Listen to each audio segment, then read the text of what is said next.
Bismillahirrahmanirrahim. Assalamualaikum warahmatullahi wabarakatuh. Baik, jadi kita masuk ke pertemuan yang kedua, ya secara online ya, dengan tema karakteristik dan rancang bangun sistem ekonomi Islam oleh Bapak Miftahur Rahman Hakim, mata kuliah pengantar ekonomi syariah. Nah, ekonomi Islam itu dibangun untuk tujuan suci sesuai dengan tuntutan ajaran Islam. Oleh karena itu, semua hal saling terkait dan terstruktur secara hierarkis. Dalam arti spirit ekonomi Islam tercermin dari tujuan dan ditopang oleh pilarnya. Jadi, ada tujuan sucinya yang tercermin dengan tujuan yang ditopang oleh pilar-pilarnya. Tujuan untuk mencapai falah hanya bisa diwujudkan dengan pilar ekonomi Islam, yaitu nilai-nilai dasar Islam, Islamic values, dan prinsip-prinsip ekonomi, Islamic principle. Ya, falah sebagaimana kita sudah pelajari di pertemuan sebelumnya, yaitu kesejahteraan, kesuksesan, dan kemandirian itu bisa terwujud dengan nilai-nilai Islamic values dan prinsip-prinsip ekonomi. Nah, karakteristik ekonomi Islam itu sendiri itu ada 5. Yang pertama adalah tujuan dari ekonomi Islam itu. Yang kedua moral sebagai pilar ya. Yang ketiga itu nilai-nilai dasar. Yang keempat prinsip-prinsip. Yang kelima itu kebijakan, basis kebijakan. Dan yang terakhir adalah paradigma. 1, 2, 3, 4, 5, 6. Mohon maaf, ada 6 ternyata. Ada 6 karakteristik ekonomi Islam. Jadi tujuannya, moralnya, nilai-nilai, prinsip-prinsip, basis kebijakan, dan paradigma. Tujuan ekonomi Islam ya ini juga sudah di pertemuan pertama, bahwasanya mencapai kebahagiaan dunia dan akhirat atau falah itu ya kesuksesan itu melalui satu tatanan kehidupan yang baik dan terhormat. Tujuan falah itu mencakup aspek mikro dan aspek makro. Ini juga sudah kita terangkan ya aspek mikronya dan aspek makronya. Nah, tujuan utama dari syariah Islam adalah maslahah, yaitu menurut Asyatibi ada 5 kemaslahatan. Dan ini sudah kita bahas juga, yaitu ad-din, keimanan, ketauhidan, al-ilmu, an-nafs, kehidupan, al-mal, harta, dan an-nasl, kelangsungan keturunan. Nah, moral sebagai pilar ekonomi Islam. Pilar, jadi kalau kalian menggambarkan pilar itu sebagai sebuah pilar bangunan, tiangnya, ya itu ada 2, yaitu nilai ekonomi Islam, nilai value yang merupakan kualitas atau kandungan intrinsik dari suatu perilaku atau keadaan, dan juga prinsip dari ekonomi Islam itu sendiri. Prinsip merupakan mekanisme elemen pokok yang menjadi struktur atau kelengkapan suatu kegiatan atau keadaan ya. Nah, dekonstruksi atau rancangan dari bangunan ekonomi Islam itu bisa tergambarkan dari gambar yang Bapak sajikan ini menurut Syafii Antonio, di mana yang menjadi pondasi itu ada akidah, ada syariah, ada adil, ada nubuah, ada khilafah, ada ma'ad. Pilarnya apa saja? Ada multiple ownership, freedom to act, dan social act. Dan yang menjadi apa lagi namanya? Atapnya yang menjadi puncaknya adalah akhlak. Ya, jadi mulai dari teori ekonomi Islamnya harus dikuatkan, prinsip-prinsip sistem ekonomi Islamnya. Jadi ada multiple ownership, ya berarti dia bukan bersifat apa namanya individu maupun juga bukan bersifat komunal. Ya, freedom to act, ya kebebasan secara individu maupun juga social act, ada kebebasan secara sosial. Nah, perilaku Islamnya juga diperhatikan.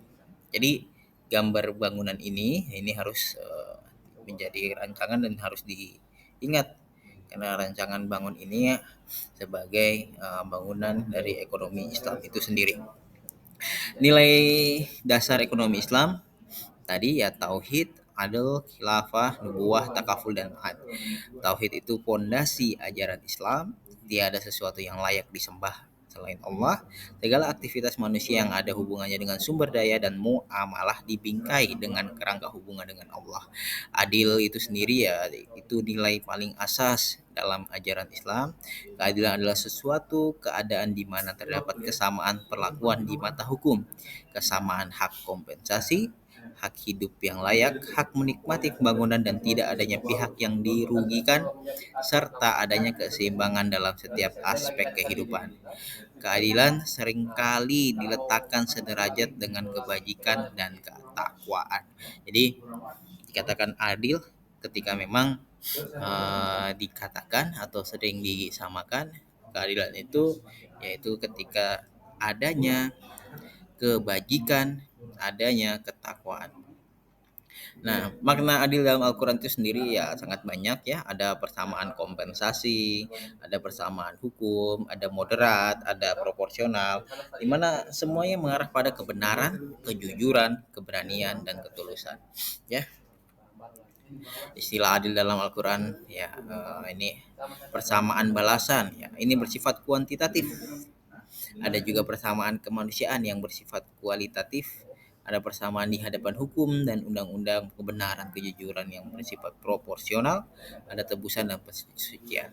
Nah, istilah adil juga ada disebut dengan KIS, yaitu apa? Distribusi yang adil, berbuat dan bersikap adil dan proporsional. Ada kasat, ya kejujuran dan kelurusan, kesederhanaan, hemat dan keberanian. Itu juga termasuk adil. Ada koam, ada istiqomah yaitu kelurusan kejujuran, ada his distribusi yang adil, kejelasan terang, ada juga mizan keseimbangan, ya persamaan balasan, dan wasat ya moderat, tengah, terbaik, terpilih dan terpuji. Ya semua ini adalah makna adil dalam Islam. Selanjutnya adalah khilafah. Khilafah sebagai manusia diciptakan oleh Allah untuk menjadi khalifah di muka bumi, yaitu menjadi wakil Allah untuk memakmurkan bumi dan alam semesta. Dalam makna yang sempit, khilafah berarti tanggung jawab manusia untuk mengelola sumber daya yang dikuasakan Allah kepadanya untuk mewujudkan maslahah maksimum dan mencegah kerusakan di muka bumi. Nah, ini sebenarnya sesuai dengan teori dari ekonomi bahwa apa itu ekonomi? Yaitu bagaimana caranya mengelola sumber daya, bagaimana manusia memenuhi kebutuhannya dengan sumber daya yang ada. Kebutuhannya yaitu kalau dalam Islam yaitu terwujudnya maslahah itu. Terwujudnya maslahah itu sebagai bentuk dari pemenuhan kebutuhan manusia. Ya. Jadi ketika maslahahnya itu terpenuhi secara maksimum, yaitu kebutuhannya terpenuhi secara maksimum, maka dia diwajibkan untuk mengelola sumber daya dengan baik karena memang itu menjadi tugas, menjadi kewajiban, tanggung jawab manusia untuk mengelola bumi dan isinya. Nah, tanggung jawab sebagai pengganti atau utusan Allah di alam semesta yaitu tanggung jawab berperilaku ekonomi dengan cara yang benar. Berperilaku ekonomi dengan cara yang benar berarti kegiatan-kegiatan ekonomi yang dilakukan itu sesuai dengan kaidah-kaidah yang berlaku. Tanggung jawab yang kedua, tanggung jawab perbaikan kesejahteraan setiap individu. Jadi setiap individu itu memiliki kewajiban untuk mensejahterakan dirinya. Jadi jangan jangan berarti kita harus berpasrah saja, tapi kita harus berusaha berupaya untuk mensejahterakan diri kita. Dan yang terakhir adalah untuk mewujudkan maslahah maksimum yaitu terpenuhnya kebutuhan tadi. Jadi tiga ini adalah bentuk tanggung jawab kita sebagai khilafah ya di muka bumi. Nah, bagaimana dengan nubuwah? Nubuwah yaitu nabi, rasul yang diutus untuk menyampaikan petunjuk dari Allah Subhanahu wa taala. Apa yang diambil oleh nubuwah sebagai pilar, sebagai dasar fondasi teori ekonomi Islam dari rancang bangun itu yaitu sifat-sifat utama dari nabi dan rasul itu. Ya, kalau dari Nabi Muhammad sendiri yaitu sidik, amanah, fatonah dan tablik itu menjadi dasar dalam hal kita melaksanakan ekonomi ya karena Nabi pun sendiri ya mendapatkan gelar al-amin itu karena sifat beliau yang memang sangat terpuji dalam hal sosial ya. Yang selanjutnya adalah takaful. Islam mengajarkan bahwa seluruh manusia itu adalah bersaudara. Konsep takaful merupakan bantuan yang diberikan masyarakat kepada anggotanya yang terkena musibah atau tidak mampu. Jaminan masyarakat ini tidak hanya bersifat material, tapi juga bersifat non materi. ya. Takaful jaminan masyarakat atau social insurance, yaitu jaminan terhadap pemilikan dan pengelolaan sumber daya oleh individu. Jaminan setiap individu untuk menikmati hasil pembangunan atau output. Jaminan setiap individu untuk membangun keluarga sakinah. Jaminan untuk amar ma'ruf nahi mungkar. Dan ini semua adalah jaminan-jaminan yang hendak kita berikan secara ekonomi untuk sebagai dasar pilar ekonomi Islam. Dan selanjutnya yang terakhir, sebagai pondasi yaitu mahat atau hasil. Ya, mahat atau hasil adalah kembali, kebangkitan, imbalan, ganjaran. Jadi motivasi para pelaku bisnis, motivasi para pelaku ekonomi untuk mendapatkan laba dunia dan akhirat, karena sifatnya, konsepnya adalah profit yang mendapatkan legitimasi dalam Islam, ya. Ini menurut Imam Al-Ghazali bahwa memang motivasi pelaku bisnis itu bukan hanya laba dunia saja, ya. Imam Al-Ghazali menekankan bahwa pentingnya laba itu, pendapatan itu untuk dunia maupun juga persiapan bekal nanti di akhirat nanti. Nah, beranjak dari pondasi, kita lanjut ke pilar. Pilar atau prinsip sistem ekonomi Islam itu ada tiga prinsip yang derivatif yang berfungsi menjadi tiang atau pilar bangunan. Apa saja? Yang pertama adalah multiple ownership, yang kedua adalah freedom to act, dan social justice. Ya, multiple ownership yaitu kepemilikan pribadi, mengakui kepemilikan pribadi, kepemilikan bersama atau syirkah. Ya, beda ya dengan konsep dari komunis yang dimana dia hanya mengakui kepemilikan bersama, maupun juga dari konsep kapitalis, ya, yang tidak mengakui kepemilikan bersama, dia hanya menjunjung tinggi kepemilikan pribadi. Nah, di sini multiple ownership dalam pilar tiang ekonomi Islam itu mengakui kepemilikan pribadi, mengakui kepemilikan bersama atau syirkah, dan mengakui kepemilikan negara. Hal ini, ya, ini menjadi pembeda kita dengan sistem atau konsep kapitalis maupun juga konsep sosialis. Yang kedua adalah freedom to act, yaitu kebebasan berekonomi selama tidak melanggar rambu-rambu syariah. Jadi kita bebas untuk melakukan aktivitas ekonomi, ya, selama tidak ada kaidah-kaidah, tidak melanggar, ya, syariat-syariat Islam, ya. Jadi segala kegiatan ekonomi itu boleh, ya, ada kaidahnya itu, selama tidak melanggar rambu-rambu syariah. Yang terakhir adalah social justice, yaitu keadilan sosial yang berbeda dengan konsep charity. Nah, social justice ekonomi Islam beda konsepnya dengan charity. Dimana charity itu kan adalah donasi, ya, yang bersifat konvensional. Social justice ini rezeki yang halal didapat dengan jerih payah itu diyakini adalah ada hak orang lain. Jadi bukan karena berbaik hati memberikan donasi. Jadi setiap harta yang kita miliki itu bukan charity, tapi ada hak orang lain yang wajib kita berikan. Ada hak orang lain, ya, berupa zakat itu, ya, yang hak orang lain itu harus kita berikan. Konsepnya beda dengan charity. Kalau charity itu adalah pemberian bantuan, tapi kalau social justice ini memang ditekankan ketika seseorang individu itu hartanya telah mencapai nisab, ya, dia wajib mengeluarkan harta tersebut karena harta tersebut adalah hak milik orang lain.